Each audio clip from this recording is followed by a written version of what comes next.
1950s comedy club. It's a brick wall.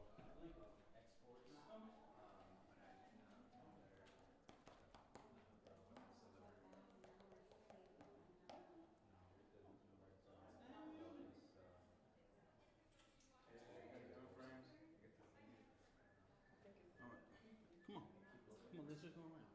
Go around and then we'll go from there. Hey, for other people that might be a little challenged, Huh? all you have to do is adjust it. Oh, okay. See, that's all the reason.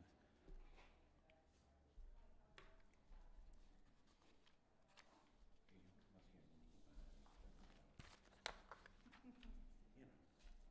once we get in here, like each other, we're all the right height, whatever height.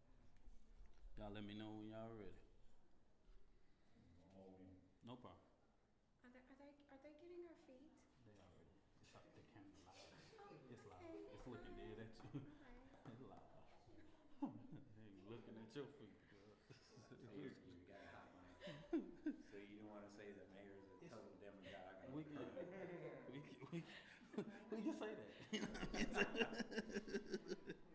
We can say that.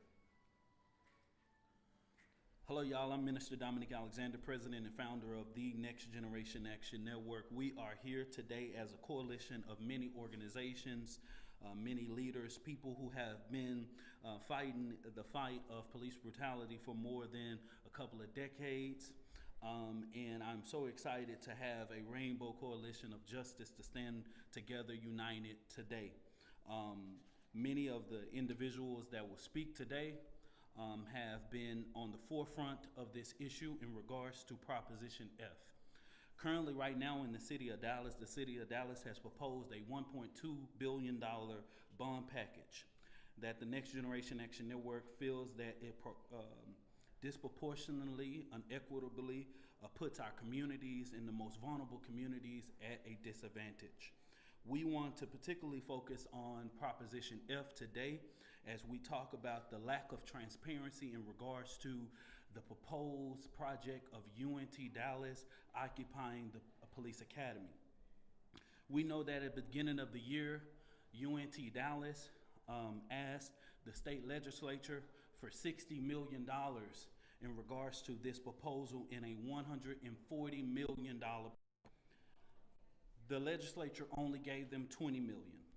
We know that the Communities Foundation of Texas gave the police academy $10 million. And now the city of Dallas is asking the voters to give an authorization of $50 million. That will put their total of about $80 million that they have been able to collect. But during this process, I know particularly I have, and many individuals have demanded transparency in regards to the Caruth Institute. We know transparency in regards to students that are currently at this campus that didn't even know that the police academy was currently connected to the police academy, to UNT Dallas. That lack of transparency in us being able, and many of our coalition partners and people who will speak about their door knocking campaign, realizing that a lot of the people who are impacted the most that live in that particular neighborhood did not even know that the police academy was proposed at this particular property. And what we do today is stand in solidarity with those individuals that have had this, that being situation that the local elected official has not been transparent in with that community in regards. There are several different items. There is streets, transportation, but one of the things that stand out for me most is the fact that a actual city will propose a bond that would give over $345 million to Parks and Recs and only $26 million to affordable housing.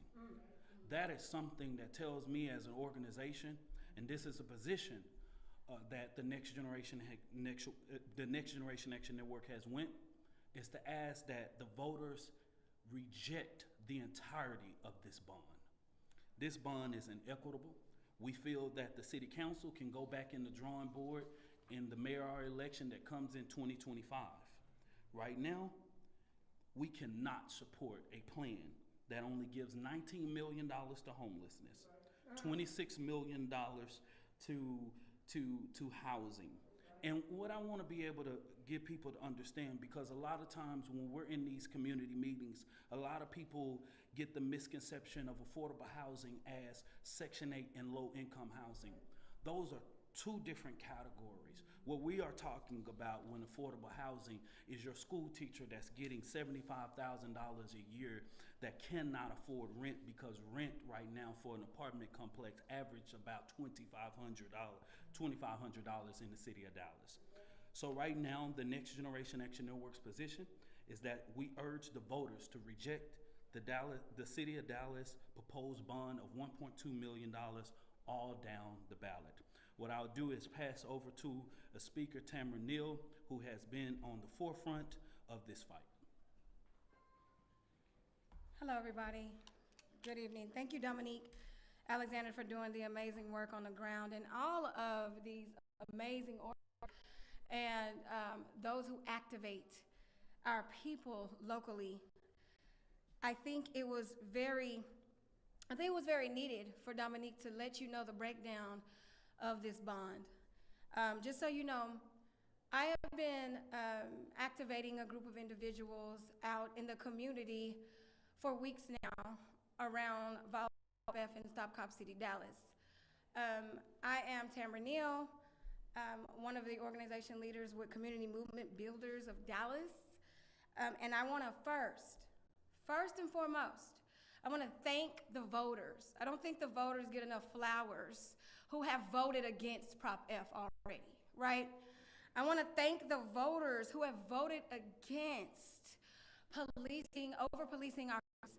I want to thank the voters who have voted against Prop F in saying there's other ways we can embody public safety in these communities that have generational trauma being over-policed.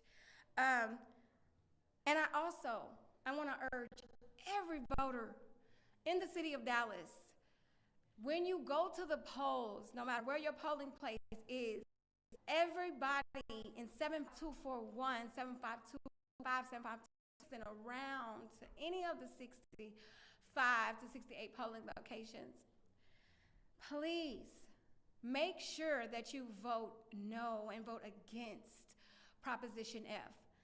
I also want to really call some attention to what's happening here. What we see is local organizing infrastructure for authoritarian government. That's right. Right? We're seeing it at UT, where they probably on a cop city. We're seeing it at the border, where they're violating our brown brothers, sisters' rights so much. And Community Movement Builders of Dallas is saying, DPD, we will not allow you to fuel the criminalization of marginalized people and further expand the carceral system. Okay? I want you to understand something. There's been many articles put out by whether it's District 8, where the cop training facility wants to be placed at UNT Dallas campus. District 8 City Council member has said that he's done over 40 outreach events. But when we're going into Precinct 8068, or when we're going into Precinct 3068 and 3080, when we're going into these precincts in these areas, the voters don't know that. That's right. The voters are saying, ma'am, I haven't heard anything about a police training facility coming into my backyard.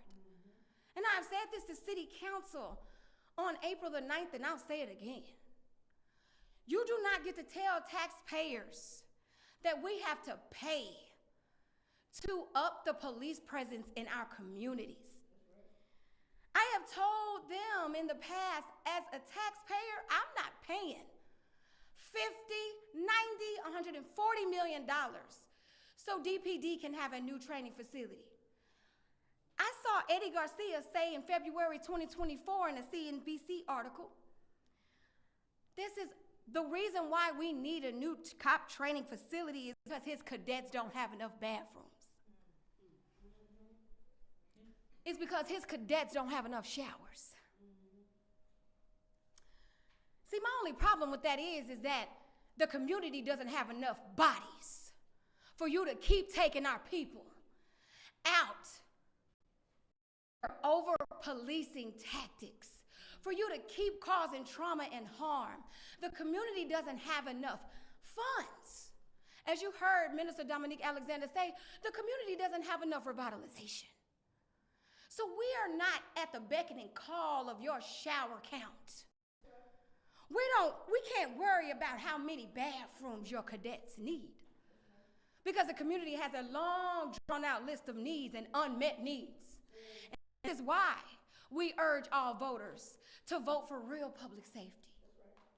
There are so many things that could be done with that $140 million outside of building facilities with new showers and bathrooms and moldings. We need quality public education. Our babies need after-school care programs. We need streets revitalization. We need walkable areas. We need fresh food markets. That's what we need. So until you are ready to meet the unmet needs of the community, the taxpayers say no. The taxpayers say we don't have the time. And we damn sure ain't got the money. So I want you to understand that the scripture says, Isaiah 54:17, no weapon formed against me shall prosper. I need you to understand that no weapon formed against us shall prosper. And when community stands up, and when we push as a whole and say that we absolutely reject an increase in our carceral footprint. When 241 pushes more prison inmates to TDCJ numbers than any leading community, we have enough issues to deal with. So when you're trying to bring weapons into our community and bring all of these military weapons in our community and arm your police academy and arm your police training facility, I am telling the voters, make sure you remember Isaiah 18. It is not that no weapons formed against us shall prosper. We want you to know that no propositions formed against us shall prosper.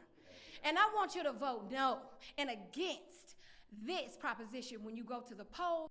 And on election day, we will be out at the polls. And I hope to see you there. I thank you, I honor you, and I thank everybody for being here. I'm going to pass it on to John Fullenwider.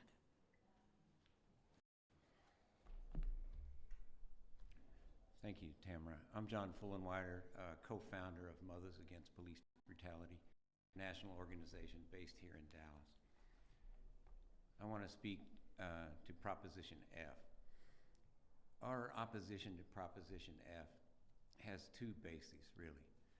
The first is it's coming in a context of dozens of forming training centers. And the impetus for this was the civil unrest after the murder of George Floyd in Minneapolis in 2020.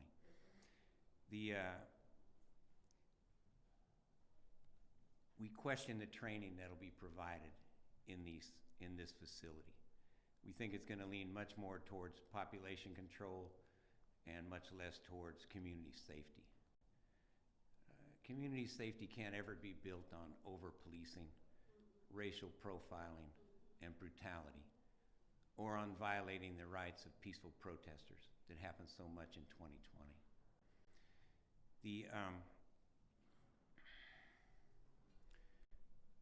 This is the wrong, a bond election or a city budget is a statement of values, what you invest in and what you don't invest in.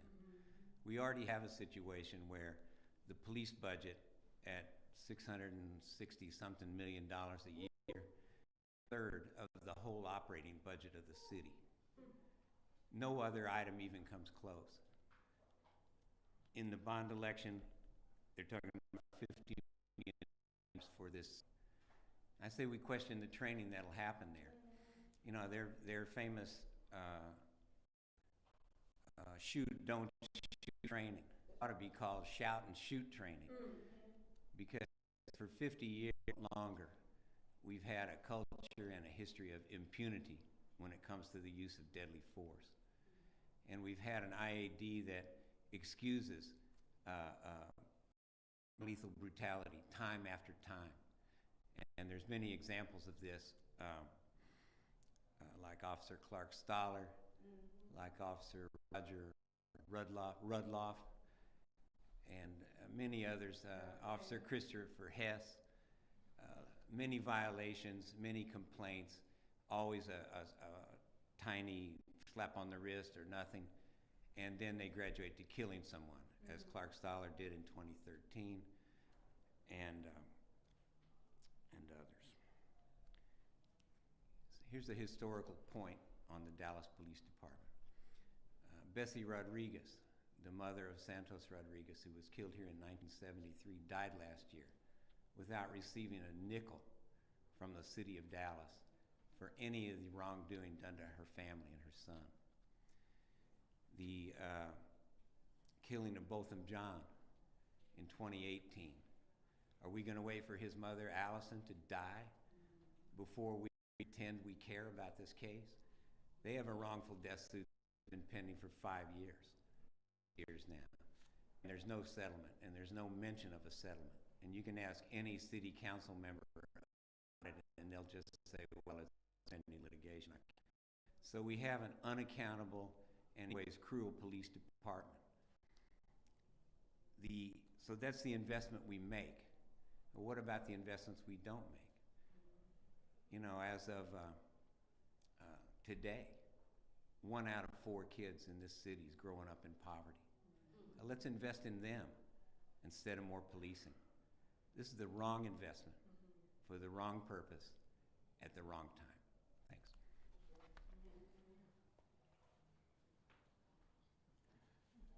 We're going to have Tamara with the Dallas Cop City.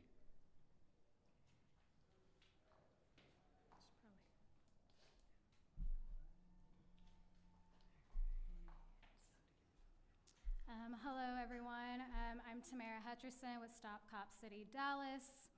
Currently, 68 cop cities are being planned, constructed, or have been completed. UNT Dallas President Bob Mong calls the usage of Cop City a buzzword.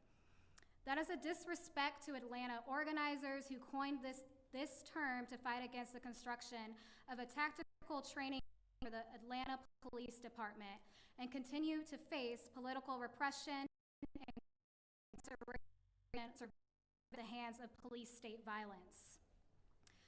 City officials state this new police training ground is supposed to be a regional facility, but have yet disclosed which law enforcement entities nationally and internationally cross-trained there.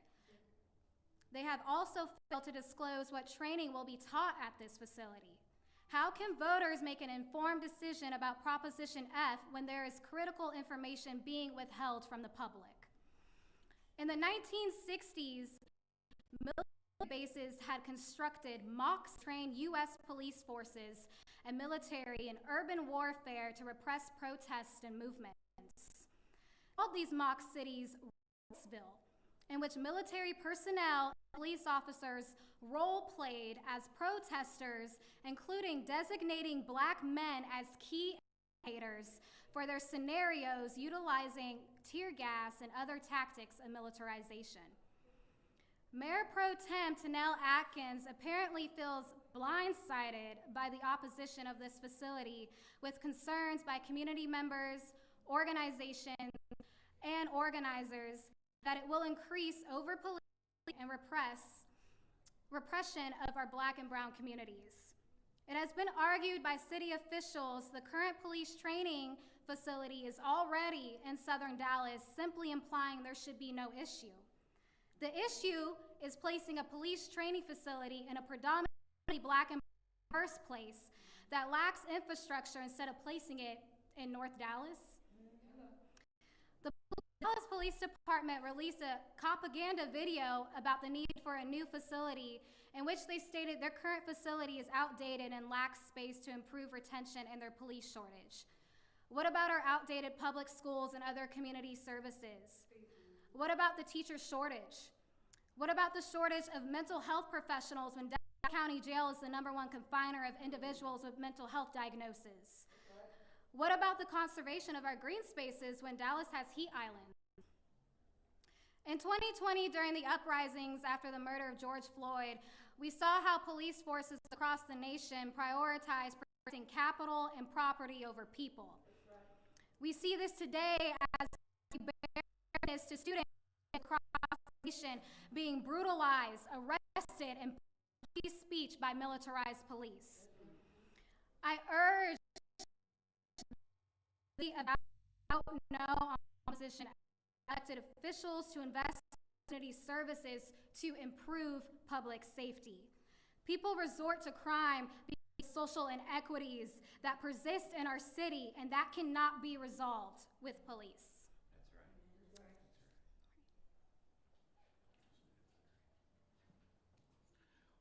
Romero with Somos Tejas. Hi, good afternoon, members of the press and my fellow colleagues. My name is Ramiro Luna. I am the co-founder and executive director of Somos Tejas.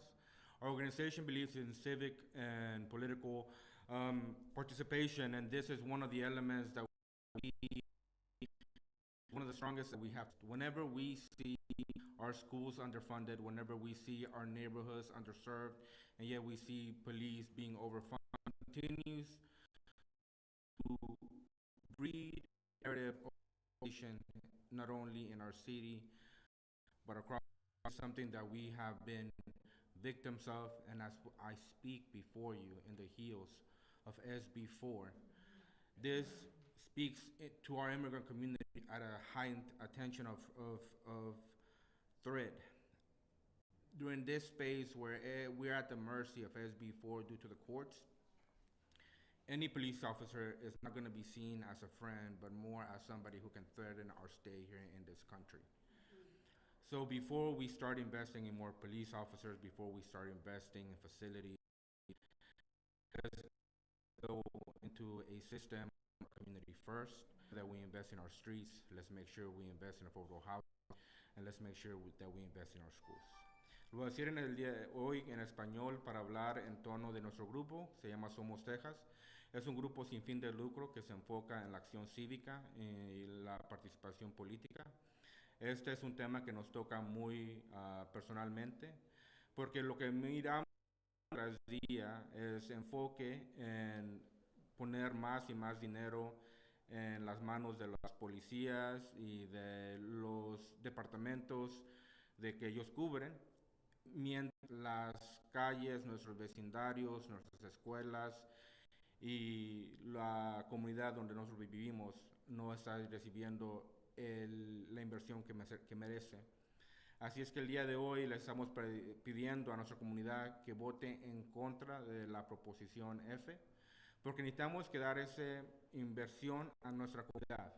Esto es parte de la narrativa que estamos viendo, que está pasando de militarizar no solamente en un nivel estatal, pero también internacional y en nuestra ciudad. Eso es algo que tenemos que parar para nuestra justicia, para nuestra seguridad.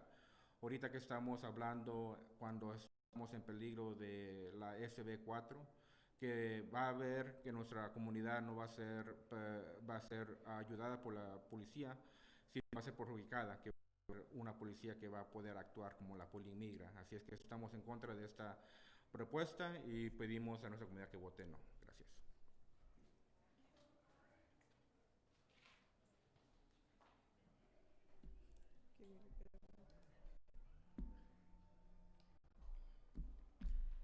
Good afternoon. My name is Tiara Cooper. I am the Managing Director of In Defense of Black Lives, and we deeply oppose Proposition F. We oppose the continued militarization and expansion of policing strategies that further harm our communities.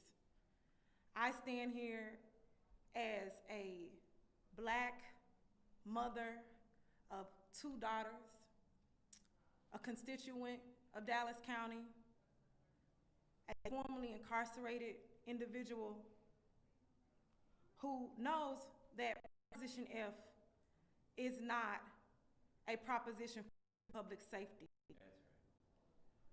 This proposition in its entirety is anti-public safety. This proposition promotes and invites more police into already vulnerable communities, communities of color, and communities that are already lacking in many of the things that were already named today. Dallas County is currently manipulating voters by lack of transparency and lack of inclusion. They have waited to the very last minute to include community and have conversations around what this proposition actually means. So it is our job to educate the voter base. We also know that public safety does not mean more police. That's right. We know that reforms have continually been invested in. Some of us in this room, believed at one point that more police meant more safety. Some of us believed that cameras and different investments would mean more safely, but that we would be more safe. We have tried each and every reform under the sun, and we have come to know that none of these things keep us safe, that we must address the root causes of harm and of violence in our communities. And no one knows better how to address those harms than us in this room and the folks of the community. We need alternatives. We need strong alternatives to policing in order to protect our people and to keep them safe. We need investments such as more grocery stores. We need better health care. We need mental health support. We need more resources around those things. However, what we are seeing in Dallas County is what we're seeing across the country, an investment in militarization of Black, brown, and poor communities. We strongly resist what is happening across America. Cop cities popping up everywhere are a slap in the face to us who resisted strongly in the 2020 uprisings. We said, we didn't want any more police. We stated that they did not keep us safe. We told them to invest in our solutions, and this is what they came up with.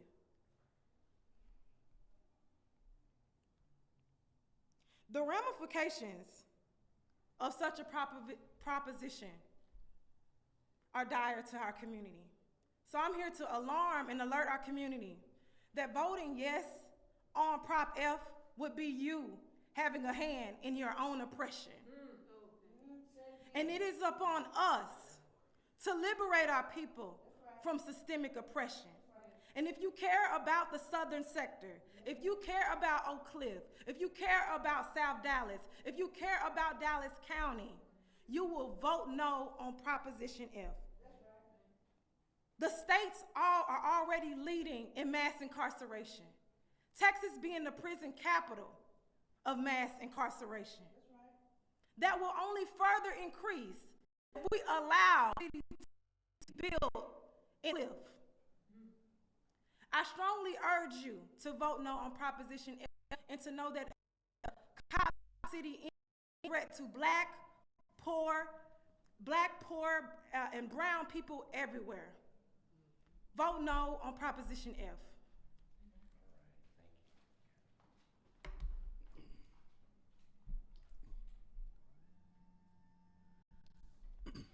Before I pass it on, one of the things I want to be able to say is, because I continue to hear this response whenever someone says anything regarding policing, where we have our community and things are going on right now.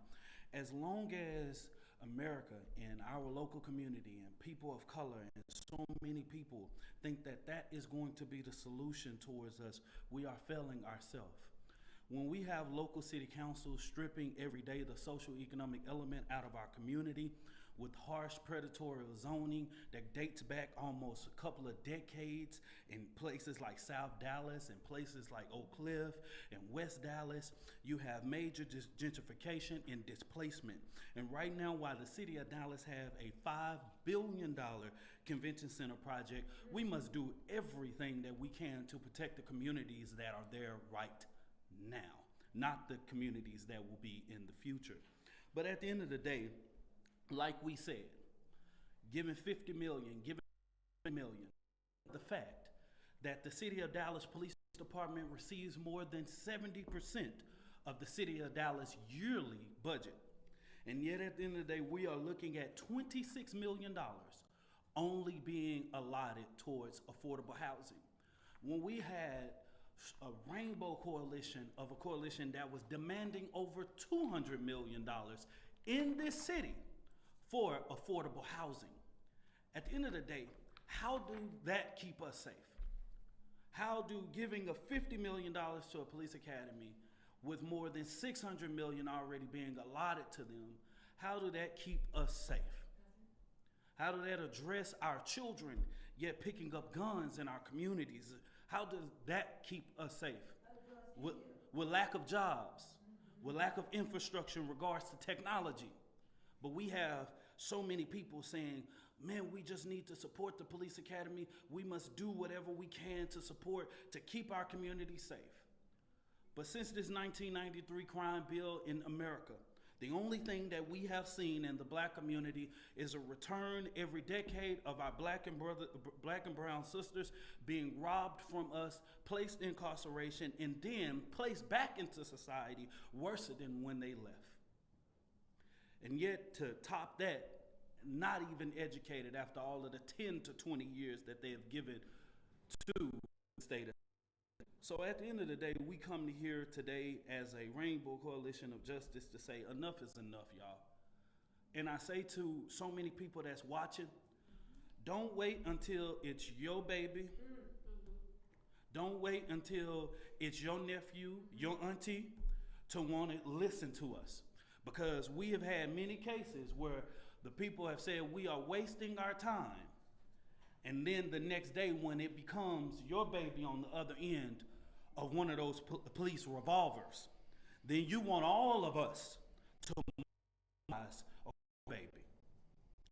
And that's the reason why activists have to be at the forefront for preventative measures to make sure that we educate when it's wrong. This type of level of investment will only disproportionately take advantage of our community and continue to fail. Come on, Danita Jones.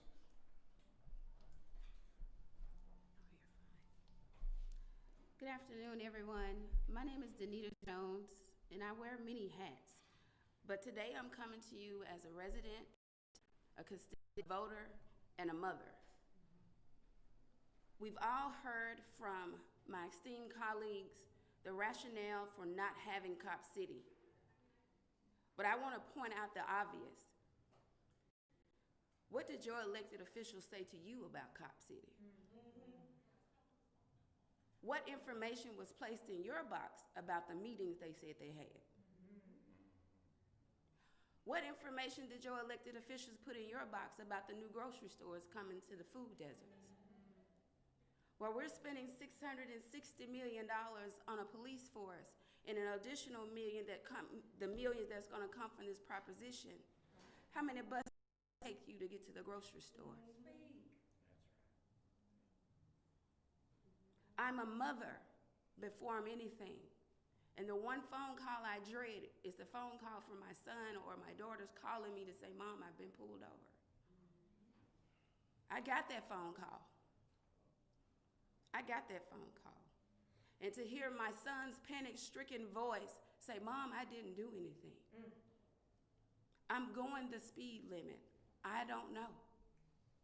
I'm listening to my son answer everything respectfully. But yet here the officer give him pushback after pushback after pushback. Well, this car is not in your name. No, it's in my mom's name. Your mom's not here. When did that need to be an issue? The owner of the car has to be present in the car when it's pulled over now. Is that the training that's going to happen at this facility? Is that the training that's going to happen at this facility? My son was arrested because the police officer wouldn't take his insurance because it wasn't in his name, but he was listed as a driver. We spent money we didn't have to get him out of jail. This is the training that's coming to our city. No reform is going to change the attitudes of the police department. The blatant disregards from our elected officials that's saying, I don't have a statement to make. Bull crap. Please remember that your vote has power. Please remember that you elected them and you can also unelect them. Use Proposition F as your reasoning and rationale to start questioning your elected officials if you have not done so in the past. Because I promise you, that phone call is going to come to you. And when it does come to you, it may not be as simple as mine.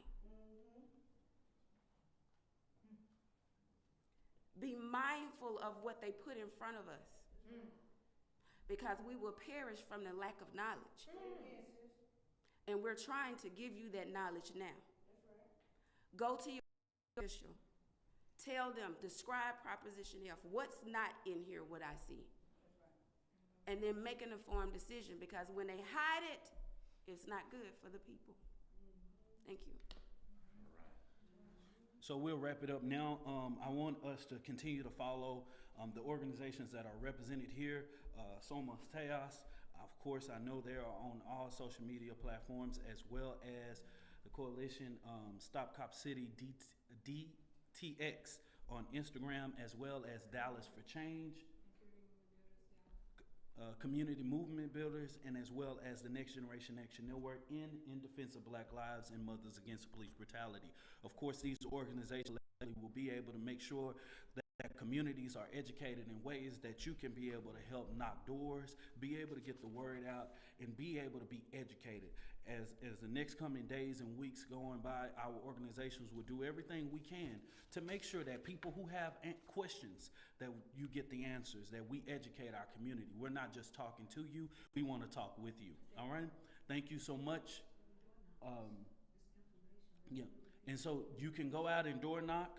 I ask that you go and follow all of the social media accounts of the organizations and coalitions that are here, so that you can be able to participate in the actual democracy that is going on. So I know many organizations that are doing stuff, and I want to hold this thing up real quick. Vote no to Prop F. You can go to stopcopcitydallas.com and get all of your information on there. I ask that you continue to vote no on Proposition F. Thank you so much.